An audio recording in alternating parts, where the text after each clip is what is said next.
After Jesus returned to heaven, his disciples remained with the awesome task of taking the gospel to the whole world. Filled with the Holy Spirit, these men and women proclaimed the message they had received with boldness and power, reaching out to all corners of the then known world.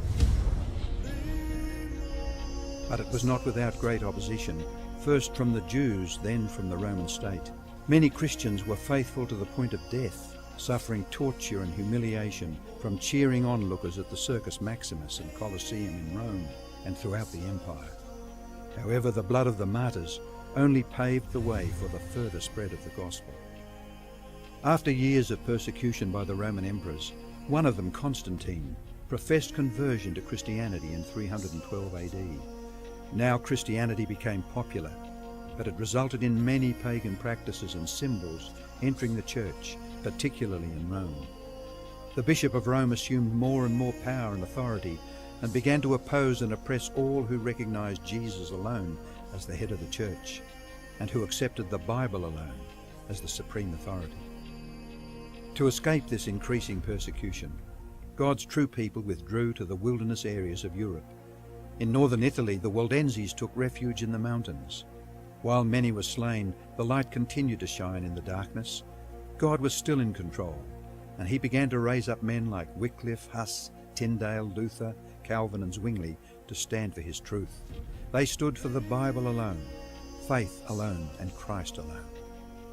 In 1798, in fulfillment of Bible prophecy in the book of Daniel, the religious and political supremacy of the Roman Church was temporarily reduced when General Berthier removed Pope Pius VI from his throne. Consequently, in the decades that followed, there arose a great awakening of interest in the prophecies of Daniel, and many were convinced Jesus was soon to return.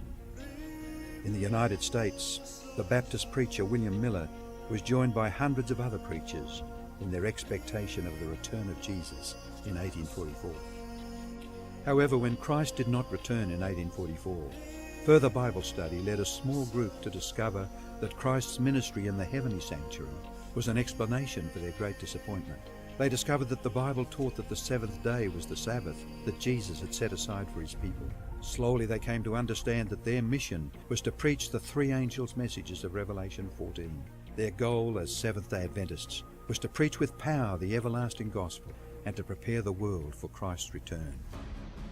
More than 160 years have now passed, years that have brought 2 world wars, numerous military campaigns, financial depressions, the rise of atheism and secularism, as well as a booming world population, with natural disasters increasing in frequency and intensity. Today, the Church's mission and message is more relevant and urgent than ever in its history. Jesus is coming soon, and the world must be warned. Prepare to meet your God.